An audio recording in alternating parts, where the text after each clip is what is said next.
In this section we focus on conditions, if, then, else, the test command, and Bash's implementation of testing for exit status 0, etc. Let's open a shell and we'll navigate to our temp2 location.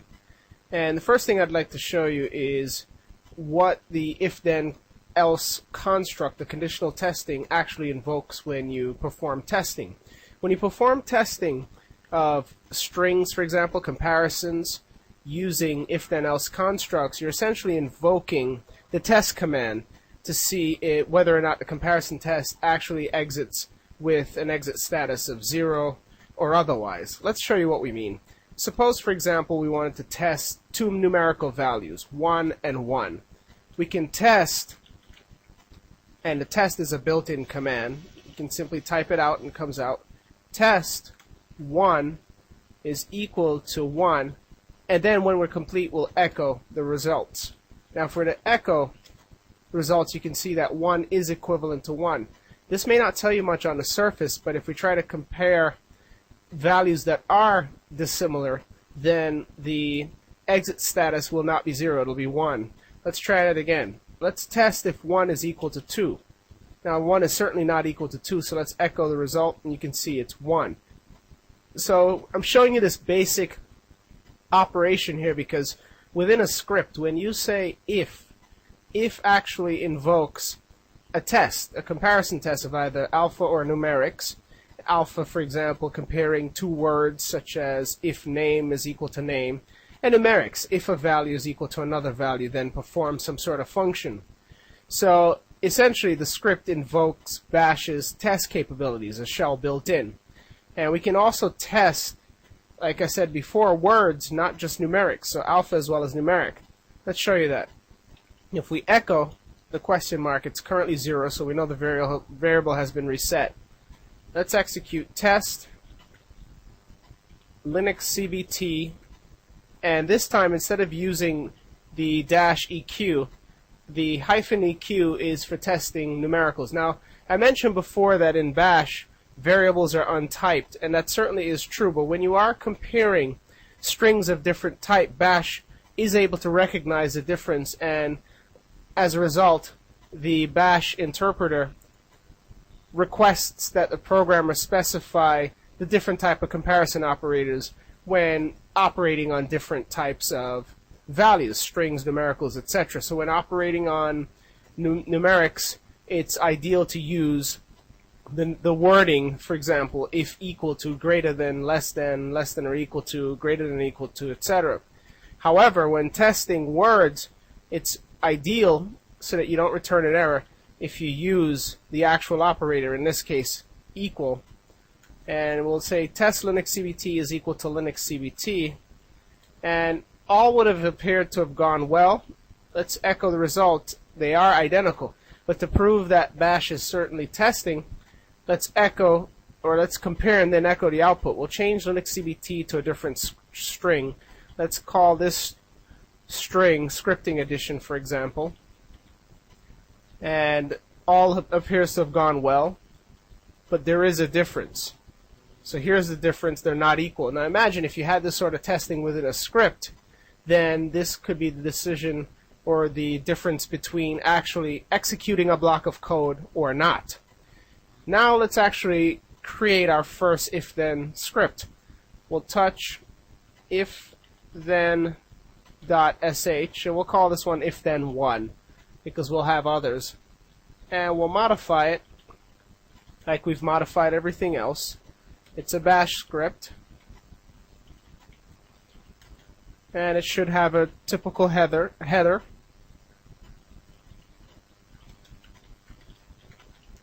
And we'll specify date,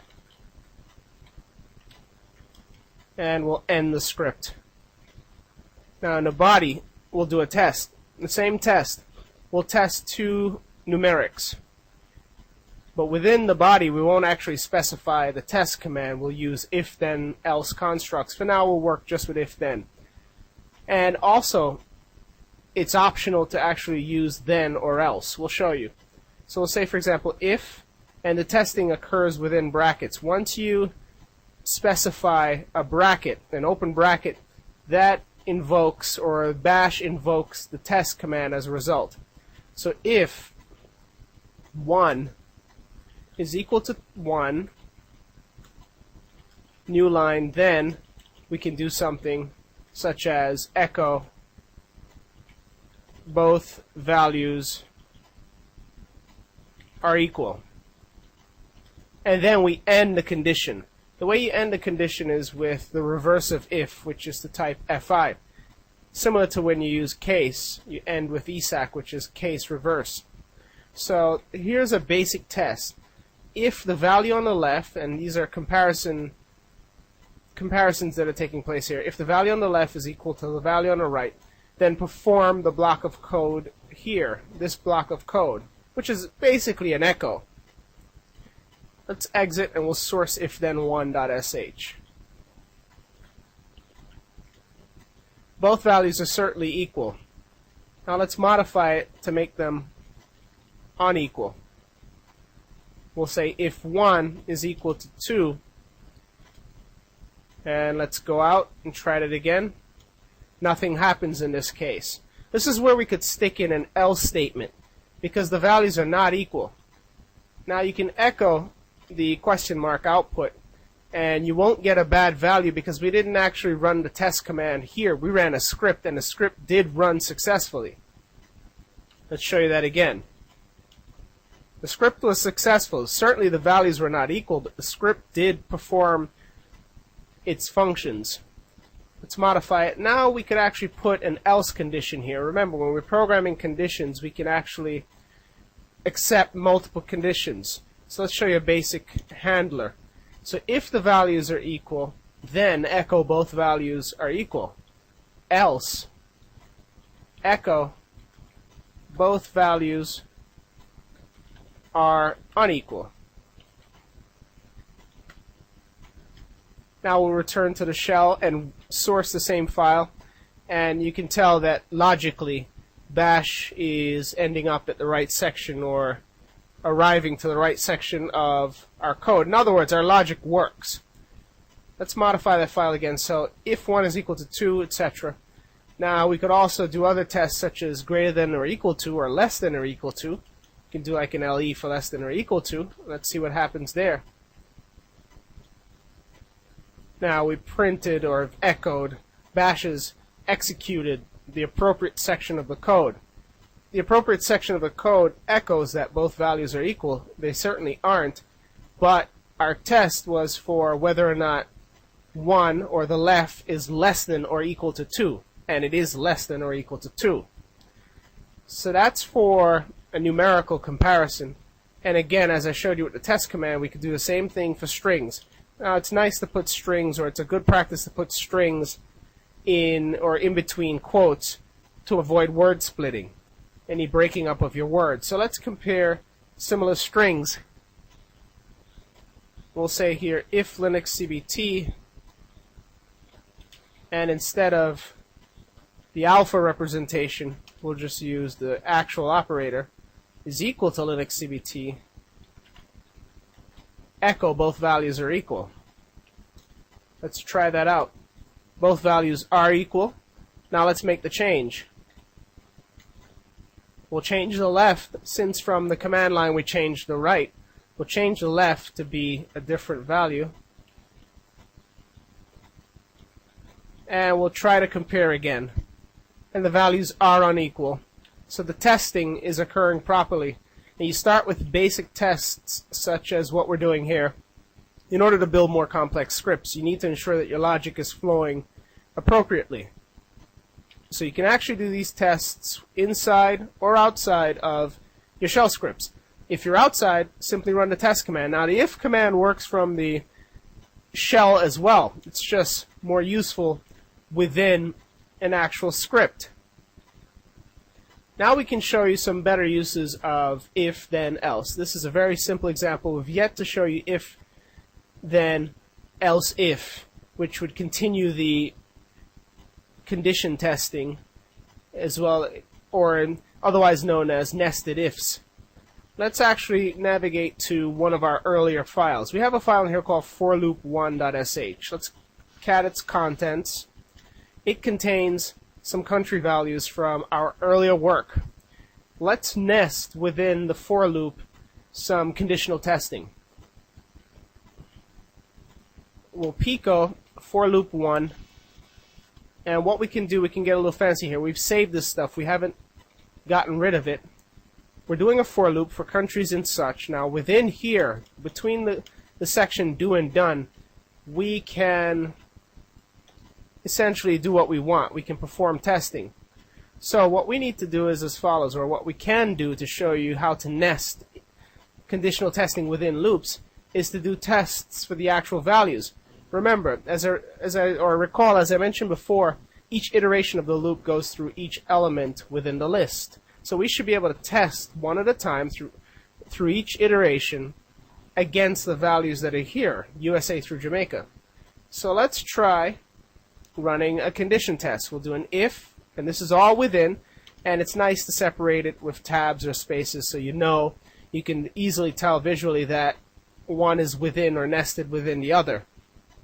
So we'll say if, we'll open the test operator, and we'll essentially echo the contents of countries. If countries, because within the for loop, the value or the argument that's available to us, the variable, is called countries.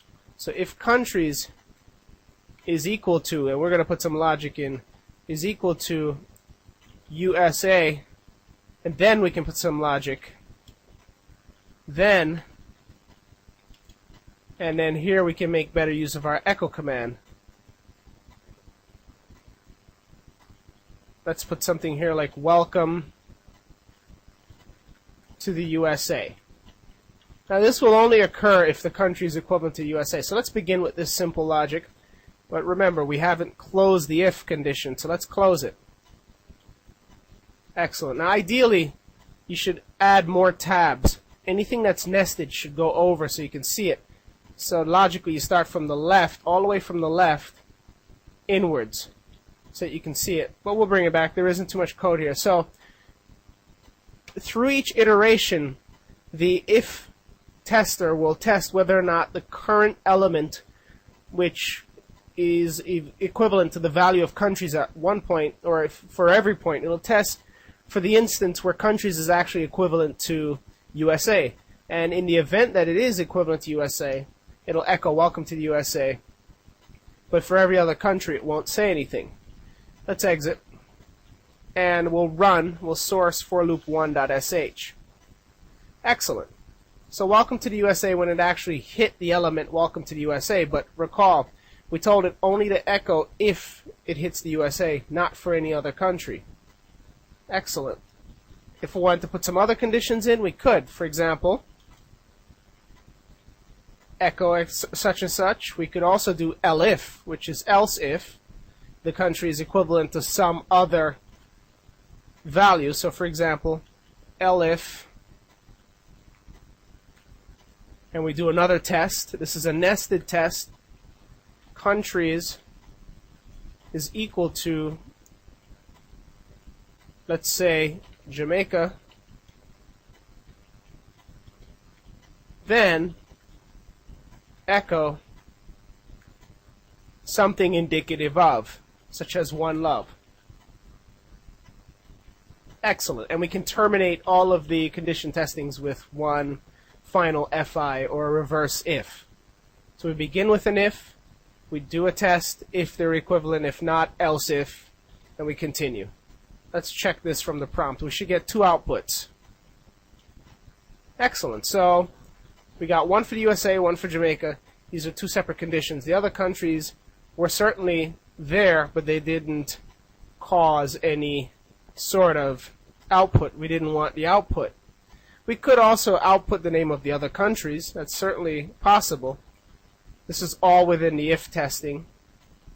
We could, outside of the if testing, echo the other countries, or simply within the block, which certainly makes sense, use an else, a final else statement to echo the value for countries. So With the exception of the USA and Jamaica, Australia, France, Latvia, and Argentina will be echoed on new lines after the other two. So let's take a look at that. And here you have it. One for the USA, one for Australia, and it sorts through it, of course, in the order in which the countries are listed. If we're to cat for loop 1.sh, you'll see USA is listed first, next is Australia. So after the USA, Australia is printed. However, we could run this loop and send the output to the sort command, and then the sort command would handle the output. Argentina printing first, Australia, France, an echo of one love for Jamaica, welcome to the USA for USA. But in other words, the for loop is unaffected by piping its output to sort. The for loop 1.shell has performed everything it needed to perform before sending the output to sort. So sort simply operated after the fact. So that's some basic if-then testing. We'll be doing some more with if-then-else, else-if, etc. And we'll also be looking at case for in the implementation of neater conditions. Now there are other operators and tests that are available using conditions. We're going to show you some of the other tests that can be performed. The default is to typically test comparisons between strings or integers, so numbers or alphas. What we want to show you now is how to test for files, whether or not they exist on the Linux system.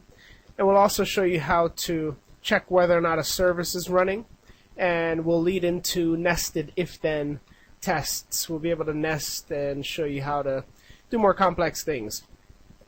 Bash by default supports many arguments for the if tester. Among them you have the -e option, -d, -z. The bash reference located online at gnu.org lists them all. We'll work with some of the common ones that you'll find in scripts in general. Now, there are quite a few files in this directory as we've been working. We can test for the existence of any of these files. Let's take, for example, hello world.sh. We'll write a shell script to test for this. Now, currently we have an if-then-1.shell. Let's copy if-then-1 to if-then-2, and we'll work with if-then-2. We'll pico it, if-then-2, and we'll work with this guy. We can get rid of some of the entries that are here. Now we want to test whether or not some of the files exist. So we can do this two ways. We can test directly using the file name within the if tester, or we can set a variable and test. We'll show you both ways. We'll do an if, open brackets, because that starts or invokes the tester, or the test utility, the test built in. And we'll use the E option, and we'll search for a particular file. In this case, we can look for hello world.sh. So essentially, if this file exists, then do something. We'll have it exist. We'll have it essentially echo to us the file exists.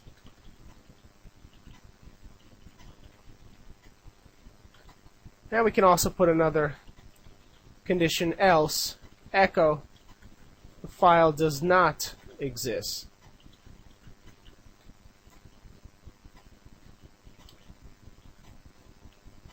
Excellent. Let's see what's going on here. So we're going to test for the presence of hello world.sh. Let's exit here, and we'll source if-then-2. And we have neglected to end our condition tester with an fi. Let's try that again. Excellent. So the file exists, hello world.sh. However, how about if we look for a file that certainly didn't exist? And whether or not we knew it exists is irrelevant. We could use the if condition tester, its file testing capabilities, to search the entire Linux tree for files. Hello world exists. Let's look for hello world 5.sh. It doesn't exist, so we'll test for this particular file. And the second block of code should work. Excellent. The file does not exist. Now let's make one change here. Variables. We'll set a variable. File is equivalent to hello world, so we can manipulate it outside of the main code block. And within the main code block, we simply cross-reference the variable file, and we can source it. Hello world file does not exist. Let's wrap this within quotes so it's not split. And we need to remove the $sign. That's important. Now let's try that again. Excellent. The file does not exist. So now we're using variables. We just stated the variable, declared the variable with a $sign. So the -E option can check for a file whether or not it exists on the system. There's the -D option, which will check for a directory. Now let's make a directory here. We have a directory called test. So within our script, we can search for the presence of test using the D option. Now you can try it with the D option, the E option, which searches for a file name test, and unless a file exists by the name of test, then it will not come back. Let's source it. Now in this case the file exists. You may be wondering why. Well, let's LSL. Remember, a directory is a file. Let's modify the contents here. The D option is reserved specifically for directories. We'll source it and see whether or not it exists. It certainly does. We can search for something that does not exist, of course, such as test2. We have not created a directory called test2, so the file does not exist. So -E, -D can help you to test for the existence of files and or directories. You can use those two options in a more creative fashion, perhaps in automated scripts where you expect files and or directories to be present. You can also do comparisons. For example, on the date timestamps that are embedded within files, we can create two files and compare which one is newer. So let's touch two files here. We'll touch file 1 and file 2. Remember, we have brace expansion capabilities, so if we'd like, we can just simply create the file separately here, 1, 2 with brace expansion. And now we have two new files, file 1, file 2. They're both empty. There's also a conditional tester for whether or not the file is empty, so you can test to see whether a file is empty or not. Because within Linux you can create easily empty files using touch. Let's modify if then 2 again, and we can test for or compare the files to see which one's newer. So here we'll simply do if, and we'll set the two file names, file 1 and file 2. So file 1 is called test1, and we'll cut this using Control K and paste it twice. File 2 is called test2. Those are the two recently created files. We'll say in here if file 1 is newer than, and the syntax is real simple, is newer than file 2, then perform some of our functions in here, such as file 1 or test1, file 1, we'll just echo the name of it, file 1 is newer. Else, file 2 is newer. So we're doing a simple test here. If file 1 is newer than file 2, then follow the logic. Let's source if then 2, and it says test 2 is newer. Right, so test 2 is certainly newer. If you're wondering why, let's go through the cursor up through our command history for the sequence of the operations that were performed. We used brace expansion along with the touch command to create two files, the first being file 1, the second being file 2. However, file 2 was created after file 1, so even if there's only a millisecond or nanosecond difference, since we're dealing with disks, we're talking about milliseconds difference between the creation of the first and the creation of the second, there still exists a difference. So once there's a difference, one file has to be absolutely newer than the other, since computers truly process in sequence, not in parallel. Excellent. So we're able to test whether one file is newer than the other. There may be times where you have identical file names and you're unclear about which one's newer than the other. And you can use the test command for that. Like, for example, two versions of a document. Certainly you can look at the date timestamp. But what if they were both saved at 1430 or 1819 or 1902 or 1903? It's hard to tell. For example, file 2 and file 1 both show 1903 as creation timestamps. Nonetheless, the operating system contains an internal time which knows the true difference. Excellent. Let's go on with some more if-then testing. This is going to lead us into nesting if-then tests. We'll copy if-then 2 to if-then 3, and we'll work with if-then 3 to do some nesting. Now, the purpose of this exercise is to check whether or not a service, in this case we'll pick on Apache, to see whether or not it's running. So initially that's what we're going to do. We're going to write some logic that will allow us to check whether or not Apache is running.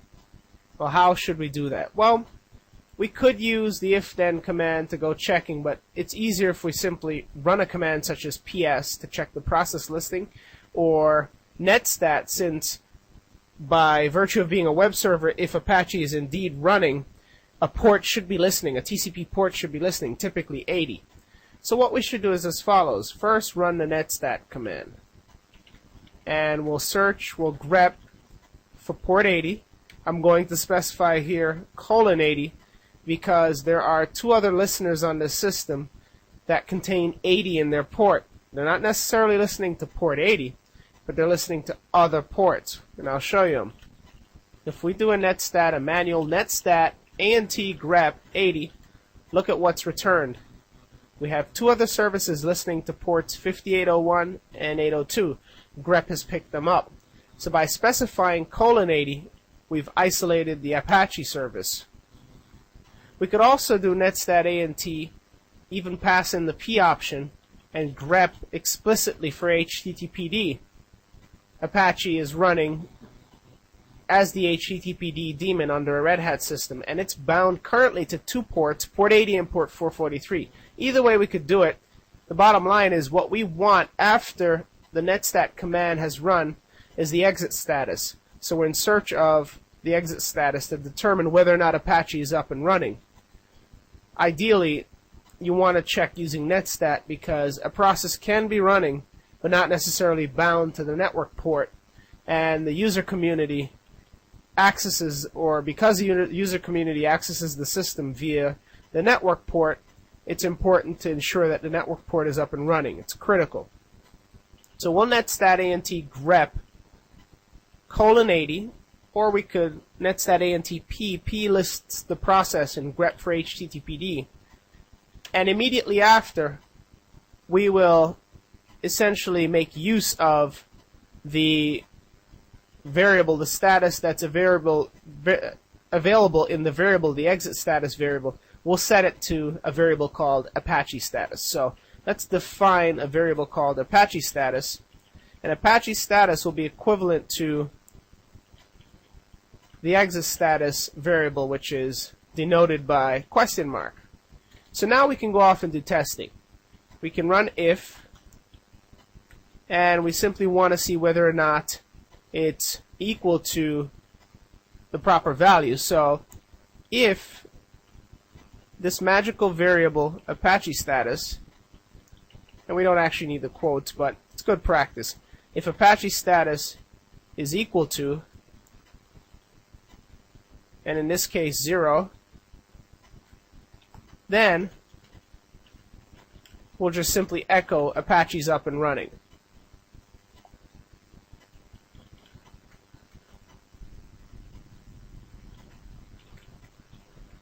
Excellent. And we'll end the logic here. We're not finished. We haven't done the nested ifs yet. Nonetheless, we're checking whether or not Apache's running. So what are we doing here? We're running netstat. Netstat will tell whether or not it's running. Netstat will, like as is the case with all commands, return an exit status, which gets stored in the question mark variable, which we then set to Apache status. We then run a condition test on Apache status to see if it's actually equal to 0. If it is equal to 0, echo back to us that Apache's up and running. Of course, all the output from this shell script can be stored in a log for further analysis. Let's run if then 3.shell. We'll source it. Now, as you can see here, it says Apache is up and running.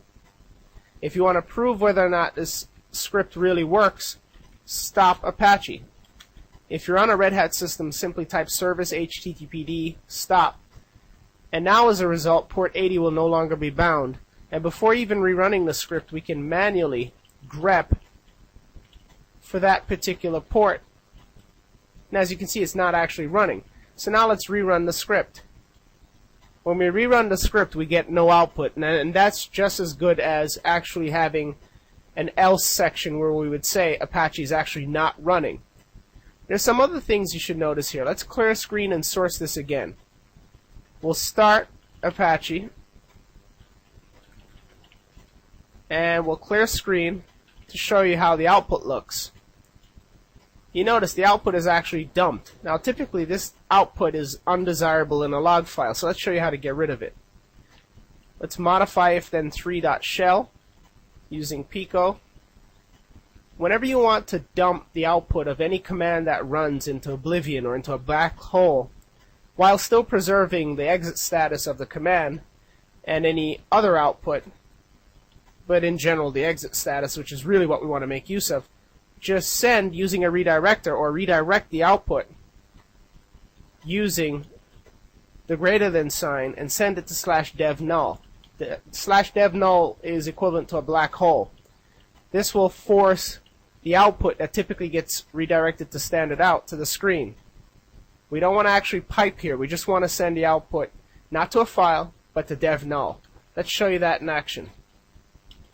Now if you notice, it's nice and clean. We don't see the TCP line. Let's clear screen and run that again. Nice and clean. Apache is up and running. And if we were to stop it, it would show us. Now let's show you how to put in a quick condition.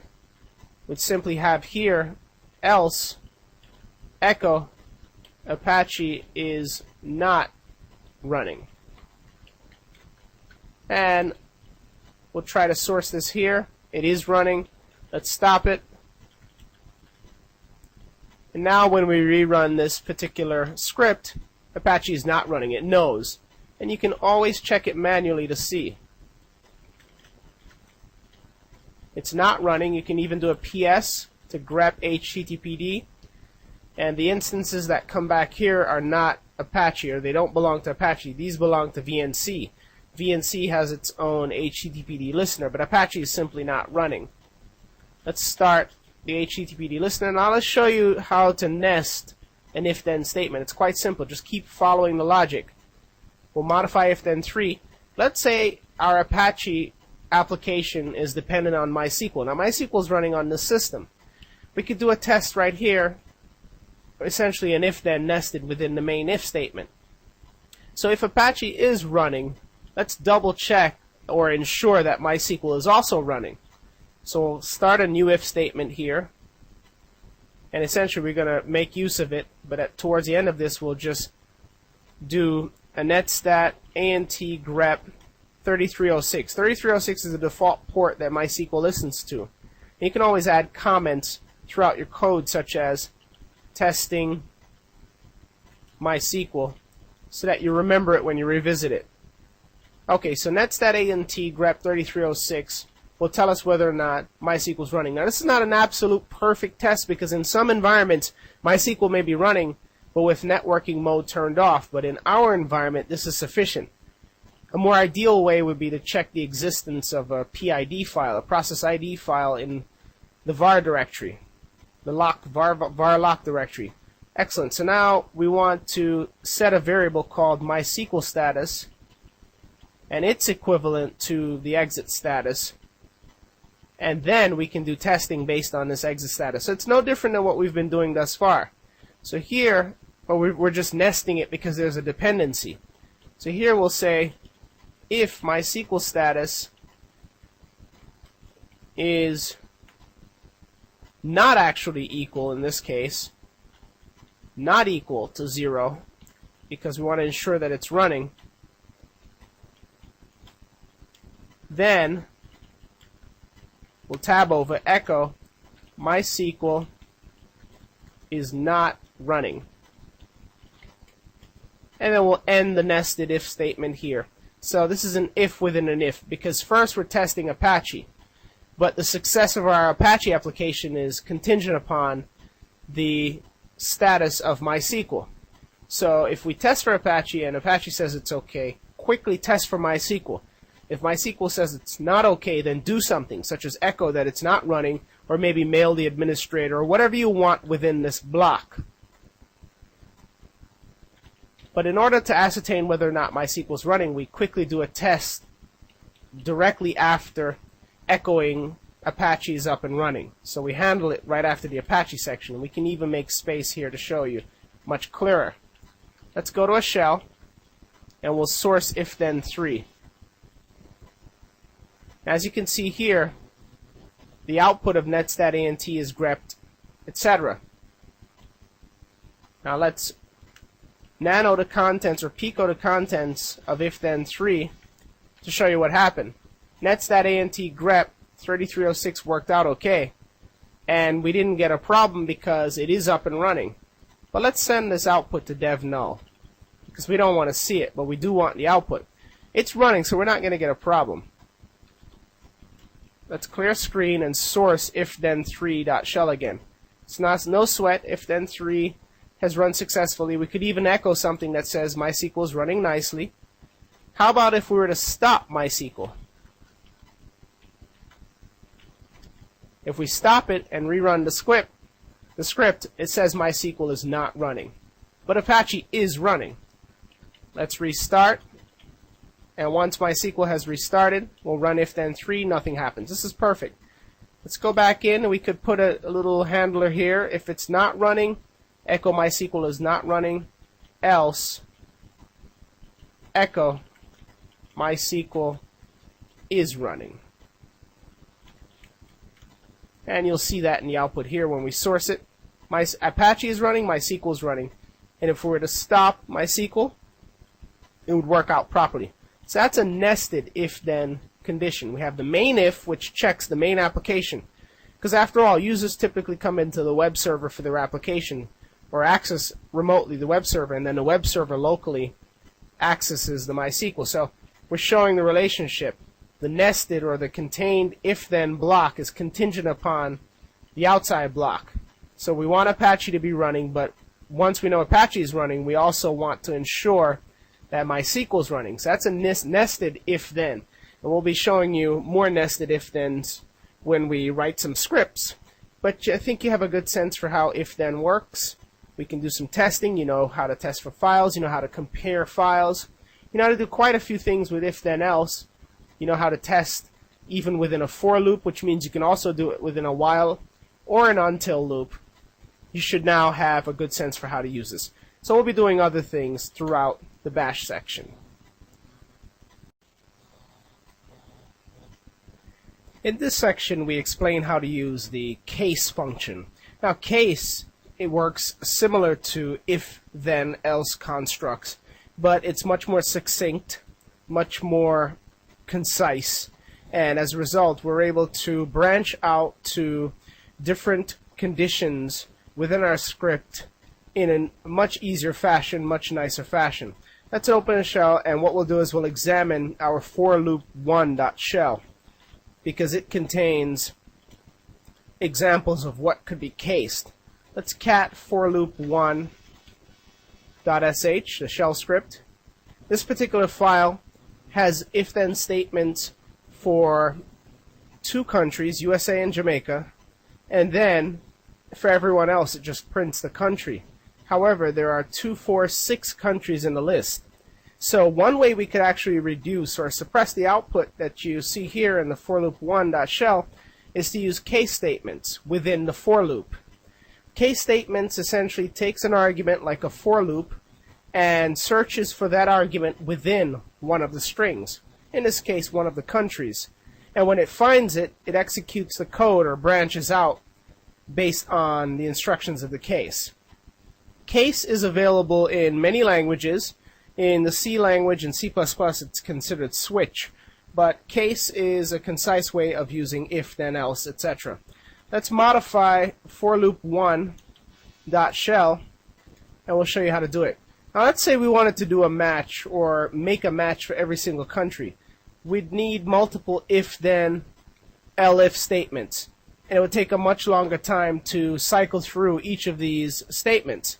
So let's just do one example with if, then, just to show you for each country. So the first statement, if the country is the US, welcome to the USA. Elif country is Jamaica, echo one love. Let's continue this just to show you where the savings is realized. We would have to keep typing elif with similar syntax as is stated, countries, and keep making matches for each one. In this case we have a few left. We have Australia. Then we could perform some sort of conditional logic here, such as good day mate, but we still have 3 other countries, so we'd have to keep writing elif statements. And of course you could copy and paste since we're within a text editor, but still, nonetheless, it's important that you see the longer output. Let's move on to France. We'll close brackets. We'll echo something that's useful.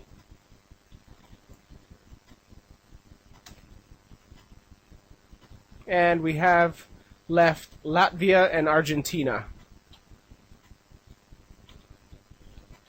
Now let's just Control K this block.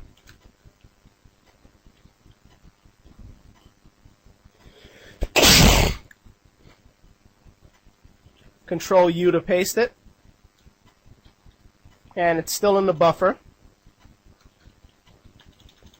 We'll make a change for Latvia.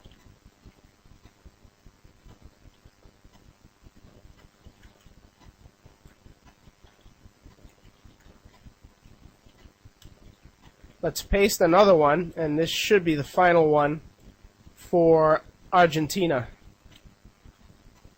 So we now have multiple if-then statements, one per country. But this takes a lot of effort.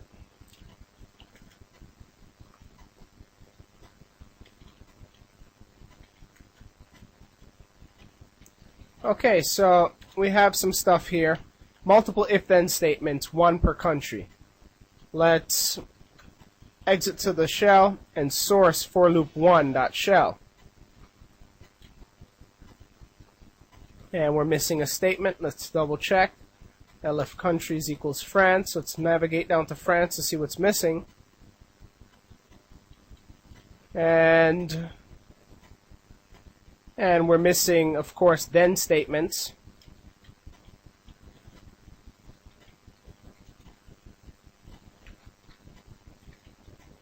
So as you can see, this is much longer.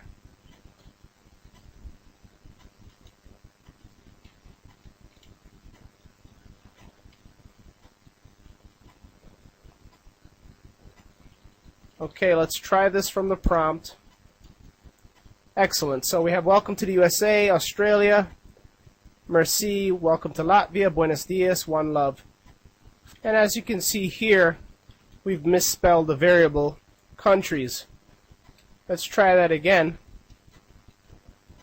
Excellent. So we have an echo for each. Let's ascertain the number of lines in the for loop 1.sh so that when we compare it, we'll see what the difference is. Alright, so let's copy for loop 1.shell to for loop 1, and we'll call this one case.shell. Now let's modify for loop 1 case, and it'll contain case statements. So here we have the logic we want to work with. Instead of all these if-then statements, we can simply remove them, and within the blocks, within the for loop block of code, we can simply do as follows. Run case. So we're going to do case countries. The syntax is as follows. Case argument in value. So if the argument matches the value, then do something. Case countries in we can begin with USA since we specified USA first. We need this closed paren or closed parentheses, and then we begin echoing what we need to echo, which can be on a new line, by the way. We'll echo, welcome to North America. Now, the way we terminate the case statement for a given condition is with double semicolons. This is important. And now let's continue writing the cases. So after the first line, what do? We want to check for the other cases. We have case countries in USA, echo welcome to North America. We don't have to keep typing elif and the matching strings or the different syntax. All we need to simply do is specify the value. The case keeps running. So we just specify the next country, Australia, close paren, and then perform the command that we're interested in. In this case, we'll just simply echo good day, mate, double semicolon. Next check is the next country, in this case France, close paren, echo merci. Next country, Latvia, echo welcome to the former USSR.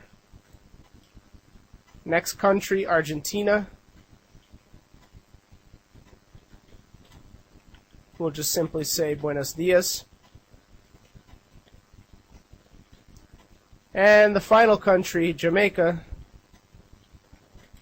we'll simply say one love. But we need to clean this up or close it out with a case reverse, which is ISAC. No differently than when you have your if construct. You close it with FI for fee. So essentially what we're doing here is as follows. And case, the case syntax looks like a for loop. Case countries, case variable.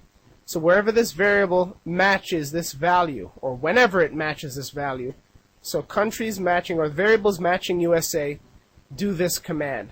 If it matches Australia, do this command.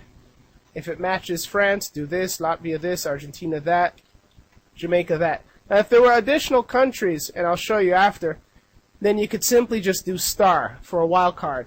But let's examine this one. We'll source for loop 1 case, and here we have the same output. That's WCL, the for loop 1 case.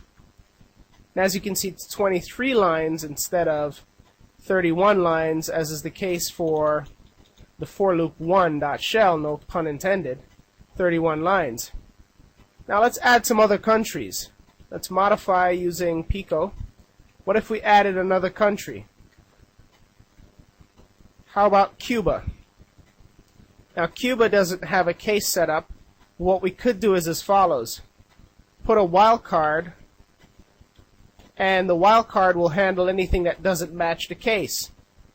We could just echo something generic such as welcome to another land. And in this case we really have it for Cuba, but we could do it for anything else. Now there isn't a required space between what is being echoed or the command and the double semicolons, and we'll prove it by leaving the one here, or the two double quotes there, two double semicolons there. Let's source this again, and you can see the last line prints welcome to another land because there is no match for Cuba. If we wanted a match, then instead of asterisk we'd just make this Cuba, and then we'd have a match. However, we can leave it as asterisk. I won't save the changes. And as you can see, case works pretty nicely. Now, case can be used for other variables as well, as long as the string comparisons or numeric, the integer comparisons can take place. So as long as the shell understands how to make the match between the variable on the left or the value on the left with the value on the right or values on the right, then it can carry out or branch out to the right section of the code. So using case is pretty simple. If you understand how to use if then else, you can use case to pretty much perform the same functions that you would for if then else, because typically if then else is used to perform various tests, and no differently than for case. Just if then else comes more naturally for more people or most people in comparison to case. Case is a little more difficult to grasp. So you know how to use case. We'll be using other constructs before we actually get on to defining many of our scripts that we'll be using.